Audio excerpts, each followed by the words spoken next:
வணக்கம் ஃப்ரெண்ட்ஸ், வாங்க தயிர் குழம்பு வைக்கலாம். எண்ணெய், கடுகு, சீரகம், காஞ்ச மிளகாய் தாளித்து, வெங்காயம், பச்சை மிளகாய், கருவேப்பிலை போட்டு தாளிச்சிக்கலாம். நல்லா வதங்கும். வெங்காயம் வதங்கின பிறகு இஞ்சி பூண்டு கட் பண்ணி வச்சுருக்கேன், அதை சேர்த்துக்கலாம்.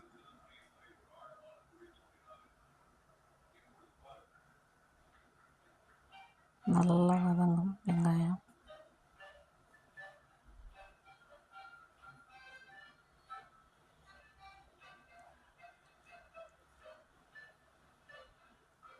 நல்லா வதங்கட்டும். பெருங்காயத்தூள் சேர்த்துக்கலாம். உப்பு சேர்த்துக்கலாம். நல்லா வதங்கிருச்சு. இப்போது தக்காளி சேர்த்துக்கலாம்.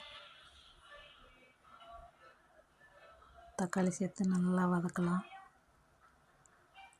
நல்லா வதங்கி எண்ணெய் பிரிஞ்சு வந்துடுச்சு பாருங்கள். இப்போ மஞ்சள்தூள், மிளகாய்த்தூள் 1 ஸ்பூன், குழம்பு மிளகாய்த்தூள் 1 ஸ்பூன் சேர்த்து நல்லா வதக்கிக்கலாம். பச்சை வாசனை போகிற மாதிரி நல்லா வதங்கட்டும்.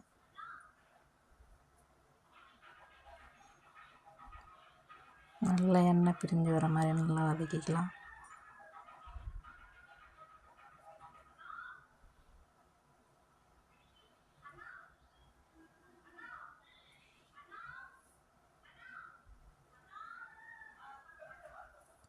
தயிர் நல்லா வதங்கின பிறகு சேர்த்துக்கலாம்.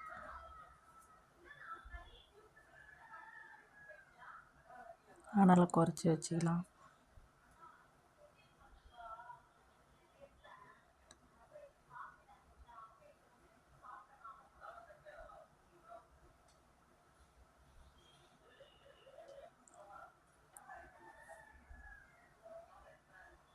அதிகமாக கொதிக்க தேவையில்லை.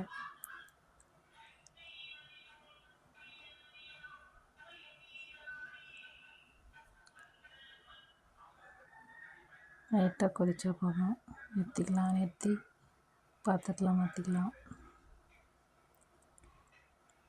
இப்போது சூப்பரான தயிர் குழம்பு ரெடி.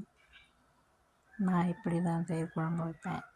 நீங்கள் எப்படி வைப்பீங்கன்னு கமெண்ட் சொல்லுங்கள். பிடிச்சிருந்தால் லைக் பண்ணுங்கள், ஷேர் பண்ணுங்கள், கமெண்ட் பண்ணுங்கள், சப்ஸ்கிரைப் பண்ணுங்கள். சைடிஷ் உருளைக்கிழங்கு பொரியல் வைக்கலாம், சூப்பராக இருக்கும். அப்பளம் வைக்கலாம். நான் முட்டை பொடி செய்ய போகிறேன். எண்ணெய், வெங்காயம், பச்சை மிளகாய்,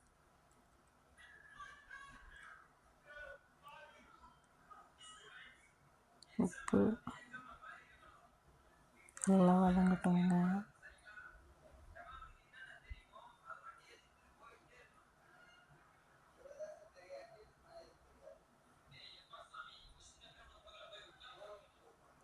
வெங்காயம் நல்லா வதங்கிருச்சு. இப்போ முட்டையை உடைச்சி ஊற்றிக்கலாம். நல்லா முட்டையை கிண்டி விடலாம்.